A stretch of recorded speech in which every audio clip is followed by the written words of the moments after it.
हिंदवी स्वराज्याचे सरसंस्थापक छत्रपती शिवरायांना मानाचा मुजरा करतो।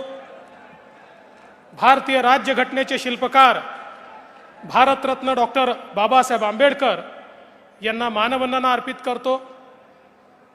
जे लोक खुर्चीवर उभे आहेत त्यांनी खुर्चीवर बसावं अशी त्यांना विनंती करतो। आज के हमारे इस कार्यक्रम में हमारे बीच उपस्थित अखिल विश्व के सबसे लोकप्रिय नेता, हम सबके नेता आदरणीय नरेंद्र मोदी जी, महाराष्ट्र के माननीय राज्यपाल जी, महाराष्ट्र के लोकप्रिय जनप्रिय मुख्यमंत्री जो अभी अभी डावोस से 1,55,000 करोड़ के एमओयू करके आए हैं, ऐसे हमारे एकनाथ शिंदे जी, मंच पर उपस्थित हमारे सभी केंद्रीय मंत्रीगण, राज्य के मंत्रीगण, सभी सांसद, हमारे महाराष्ट्र के अध्यक्ष जी, मुंबई के अध्यक्ष जी, मंचासीन सभी महानुभाव और यहां विराट संख्या में उपस्थित सभी बहनों और भाइयों, मैं सबसे पहले आप सब लोगों की ओर से हमारे आदरणीय प्रधानमंत्री जी का बहुत बहुत स्वागत करता हूं। महाराष्ट्र आणि मुंबईच्या वतीनं आदरणीय मोदीजींचं या ठिकाणी मी स्वागत करतो। प्रधानमंत्री जी, आप तो हर जगह लोकप्रिय है, लेकिन मैं दावे के साथ कहता हूं कि लोकप्रियता की कोई कंपटीशन होगी तो आपकी लोकप्रियता में नंबर 1 पर मुंबई होगा। ये मैं आपको दावे के साथ कहता हूं, इतना प्रेम मुंबई करो का आपके ऊपर है। और मुझे याद है 2019 में आपने यहां से ही कहा था कि 5 साल की डबल इंजन सरकार ने महाराष्ट्र को बदला है और फिर एक बार डबल इंजन की सरकार लाई है। आपके शब्द पर विश्वास रख के महाराष्ट्र की जनता ने डबल इंजन की सरकार लाई, लेकिन कुछ लोगों ने बेईमानी की, इसलिए 2.5 साल जनता के मन की सरकार नहीं बन पाई। लेकिन बाला साहब ठाकरे जी के सच्चे अनुयायी एकनाथ शिंदे जी ने हिम्मत की और आपके आशीर्वाद से फिर एक बार महाराष्ट्र में महाराष्ट्र के जन जन के मन की सरकार यहां पर तैयार हुई और फिर एक बार महाराष्ट्र विकास की दृष्टि से जोरों से भागने लगा। आज कई कार्यक्रमों का उद्घाटन, भूमि पूजन हम करने वाले हैं, लेकिन इसमें सबसे महत्वपूर्ण अगर कोई चीज होगी तो प्रधानमंत्री स्वनिधि का कार्यक्रम। राजनीति कैसी होती है? कोविड के समय प्रधानमंत्री जी ने रेहड़ी पटरी वाले, फुटपाथ दुकानदार, हाथ ठेले वाले, पान ठेले वाले, सभी का विचार करके उनके लिए स्वनिधि की रचना की। लेकिन महाराष्ट्र की सरकार ने तत्कालीन मुख्यमंत्री जी की अध्यक्षता में एक बैठक हुई और उस बैठक में निर्णय हुआ कि ये जो गरीबों को पैसे मिलने वाले हैं, इस योजना को स्थगित किया जाता है, इसको लागू नहीं किया जाएगा। और महाराष्ट्र के जो गरीब लोग थे, फुटपाथ दुकानदार थे, फेरी वाले थे, उनको रोक दिया गया। लेकिन वापस सरकार आने के बाद यहां पर हमने हमारे केंद्रीय राज्य मंत्री जी के नेतृत्व में एक बैठक की और उस बैठक में हमने यह तय किया कि मुंबई में 1 लाख रेहड़ी पटरी वालों को, फुटपाथ दुकानदारों को, फेरी वालों को हम लोग स्वनिधि का फायदा देंगे। और आज मुझे बताते हुए बहुत हर्ष होता है कि 1 लाख का आंकड़ा पार करके 1,15,000 तक हम लोग पहुंचे हैं। हे जे छोटे छोटे फेरी वाले आहे, फुटपाथ दुकानदार आहे, या सगळ्यांना आज या ठिकाणी स्वनिधीचा पैसा मिळतोय आणि जसा मुंबईत मिळतोय तसा आता इतर ठिकाणी देखील हा या ठिकाणी मिळणार आहे। आज माननीय पंतप्रधानांच्या हस्ते हे काम आपण करतोय।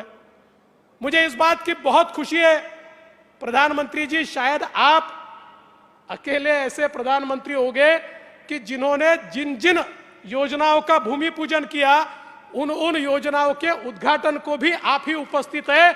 आज ये जो मेट्रो का उद्घाटन हो रहा है 35 किलोमीटर 35 किलोमीटर मेट्रो 7 मेट्रो 2 है, इसका भूमि पूजन भी आपने किया था और उद्घाटन भी आप कर रहे हैं।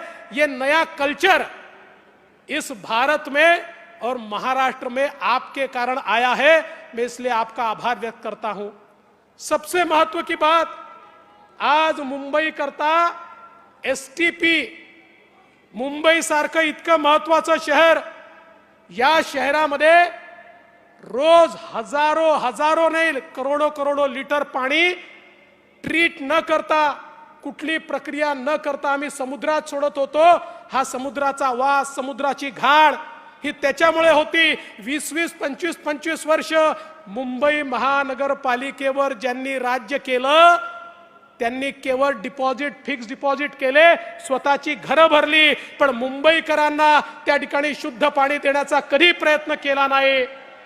पण या ठिकाणी मी ज्यावेळेस मुख्यमंत्री होतो त्यावेळेस महानगरपालिकेला सांगितलं हे पाणी असं सोडता येणार नाही, तुम्हाला एसटीपी तयार करावे लागतील। महानगरपालिकेने सांगितलं एसटीपी तर आम्ही तयार करू, पण एसटीपी कुठल्या नॉर्म्सनी तयार करायचे हेच आम्हाला माहिती नाही। मैं आदरणीय प्रधानमंत्री मोदी जी की सरकार के पास गया और मैंने निवेदन किया कि समुद्र में अगर डिस्चार्ज करना है तो कौन से लेवल का पानी चाहिए, इसके डिस्चार्ज नॉर्म तैयार करने पड़ेंगे। और 1 साल के भीतर भीतर मोदी जी की सरकार ने डिस्चार्ज नॉर्म तैयार करके मुंबई महानगर पालिका को दिए कि अब देखिए ये सारे नॉर्म्स तैयार है, अब गंदा पानी मत छोड़िए। लेकिन साहब उसके बाद भी 3 साल तक मुंबई महानगर पालिका ये काम इसलिए नहीं कर पाई, करने वाले नहीं थे ऐसा नहीं था, करने वाले थे लेकिन इनका उनसे जम नहीं रहा था। काय जमत नव्हतं माहिती है ना,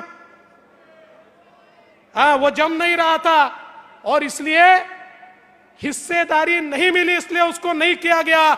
लेकिन हमारी सरकार आने के बाद हमारे शिंदे जी के नेतृत्व में हमने उसको गति दी और गति के साथ उसको पूरा करने का काम अभी हो रहा है। आज उसका शिलान्यास माननीय मोदी जी के हाथों से हो रहा है और ये केवल और केवल मोदी जी आपकी सरकार के कारण संभव हुआ है, इसलिए मैं आपका बहुत आभार व्यक्त करता हूं।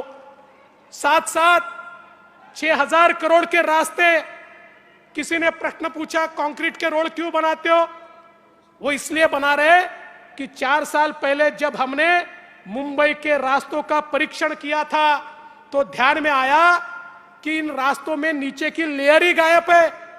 इस प्रकार का भ्रष्टाचार, हर साल वही रास्ते। अब हमने तय किया नहीं, ऐसे रास्ते बनाएंगे 40 साल एक गड्ढा भी उस रास्ते पर नहीं पड़ेगा। और मुख्यमंत्री जी ने निर्णय लिया, उसका भी शिलान्यास आज प्रधानमंत्री जी कर रहे हैं, 3 हॉस्पिटल का शिलान्यास कर रहे हैं। और प्रधानमंत्री जी मैं आपका आभार व्यक्त करता हूं। मुंबई की पहचान क्या है, मुंबई का छत्रपति शिवाजी महाराज हमारा जो स्टेशन है, मध्य रेलवे का जो स्टेशन है, वो मुंबई की पहचान है। और मुंबई की इस पहचान को पुनर्परिभाषित करने के लिए उसके विकास का आपने कार्यक्रम हाथ में लिया और एक बहुत ही सुंदर, बहुत ही आइकॉनिक इस प्रकार का सीएसटी रेलवे स्टेशन फिर एक बार मोदी जी के नेतृत्व में हमको मिल रहा है और उसका भी भूमि पूजन आज हो रहा है। मैं उसके लिए भी आपका आभार व्यक्त करता हूं। मैं आपको इतना ही आश्वस्त करना चाहता हूं, मुंबई की जनता आपको सुनना चाहती है, आपका आशीर्वाद चाहती है। आपके आशीर्वाद से हमने धारावी का भी टेंडर मंजूर कर लिया है। 1 लाख लोगों को, घरों को पुनर्वसित करने का दुनिया का सबसे बड़ा प्रोजेक्ट है और केवल आपने रेलवे की लैंड दी, इसलिए ये कार्यक्रम हम कर पा रहे हैं। जल्दी ही उसके भी भूमि पूजन के लिए आपको हम बुलाएंगे और प्रधानमंत्री जी उसमें आपका बहुत आशीर्वाद हमको लगेगा, उसके लिए भी आपको हम निमंत्रित करेंगे। मैं इससे ज्यादा समय नहीं लूंगा। मैं फिर एक बार आदरणीय प्रधानमंत्री जी का मुंबई की जनता की ओर से, महाराष्ट्र की सरकार की ओर से बहुत बहुत स्वागत करता हूं और अपने शब्दों को विराम देता हूं। जय हिंद, जय महाराष्ट्र।